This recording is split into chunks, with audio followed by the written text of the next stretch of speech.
What's up, players? Guitar players? I just want to help you guys get better at guitar. However, if ever, whenever I can do that, that's what I want to do. Today, I got 3 killer blues licks to show you. And be sure to stay at the end because I'm going to recommend a blues album for you guys. One of my favorite blues albums from one of my favorite players. I'll show that to you guys at the end of the video. Also, there's a backing track to pair with this video where you can practice some of these licks I'm going to show you guys.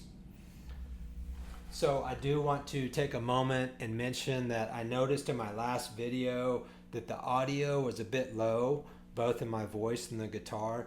I've made some adjustments with the microphone. Hopefully I've improved that. We're trying to have a balance between simplicity but good sound quality. So if you have any tips for me, let me know in the comments. I'd appreciate it. So we're going to be working in the context of the blues scale in the key of C.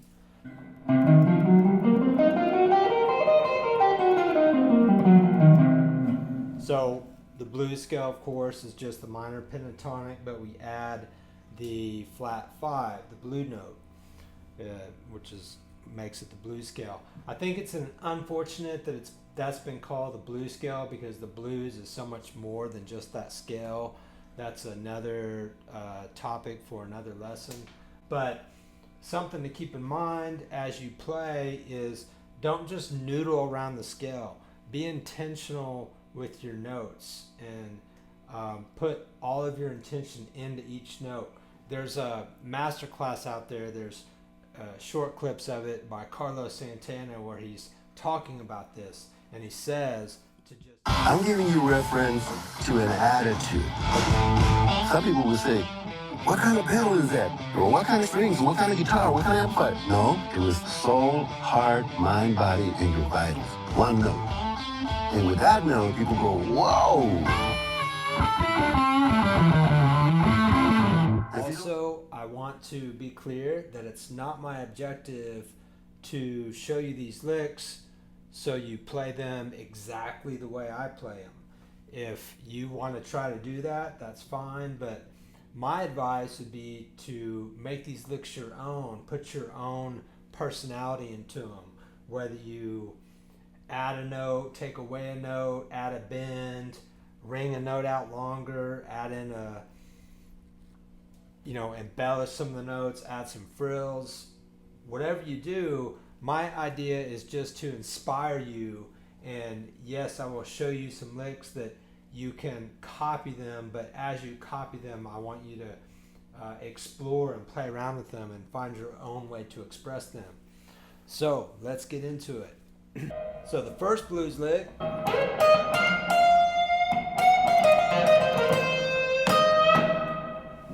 All right, so let's break that lick down.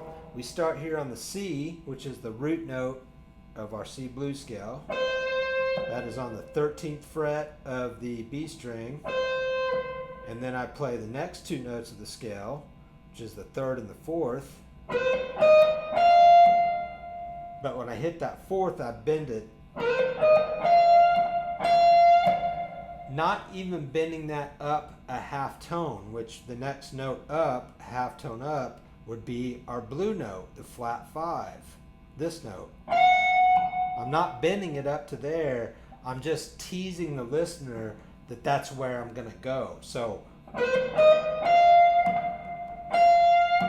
and I may hit that bend 2, 3, 4 times, whatever I feel like doing.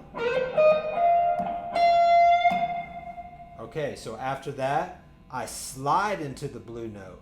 So I've been teasing the listener that that's where I'm taking you. And then I hit it with the slide.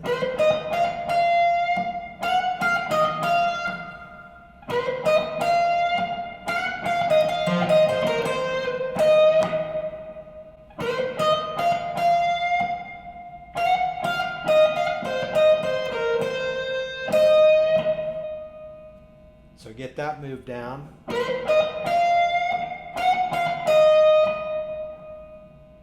So adding on from there.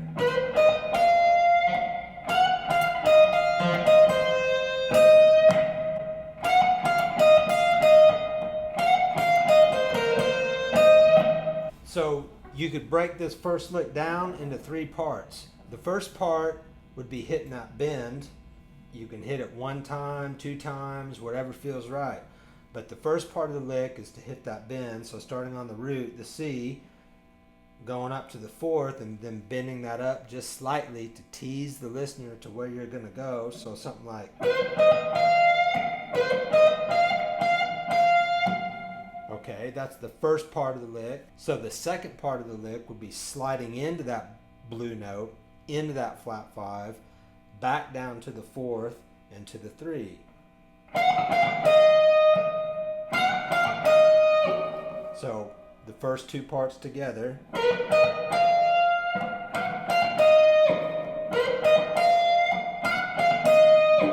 Then the third part, the last part of the lick.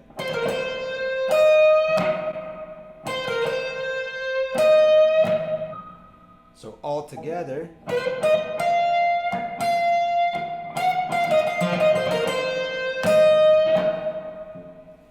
All right.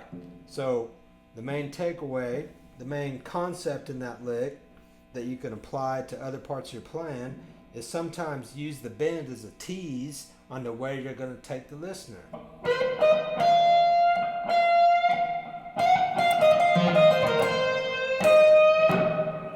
All right, lick number 2. So the concept in lick number 2 is moving from second position to first position. Kind of a cool way to do that. So the second lick.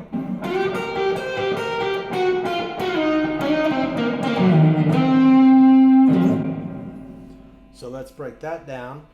I slide into the G note on the 12th fret of the G string. And I use that note, I use that G as a pedal tone as I alternate back and forth between the B flat and the C on the 11th and 13th fret of the B string, like this. Okay?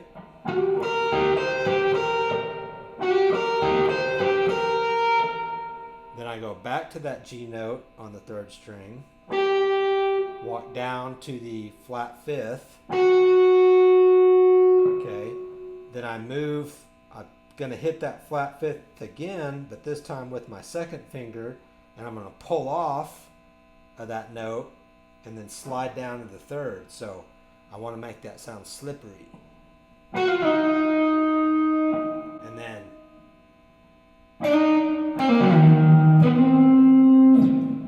what is that? Well, I'm hitting that 3rd, and then the rest I'm playing legato. I'm playing the C, pulling off to the 7th, hitting the blue note, the flat 5, and then sliding down to the 3rd, bending it, and then sliding back into the 1.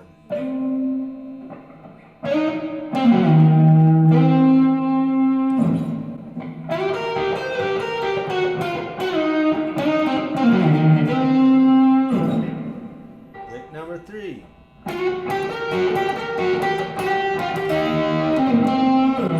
Lick number 3.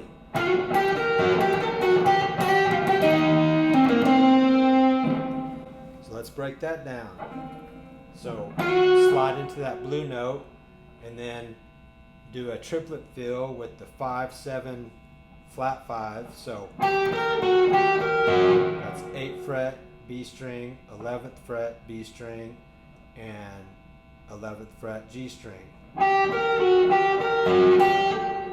then slide into that note, and then that is starting, the last part of that lick is starting here on the 10th fret G string, and then I'm bending the 3,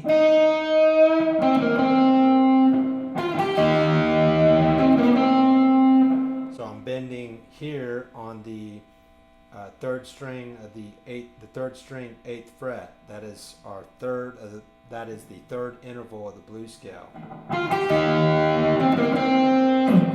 the last part of that lick.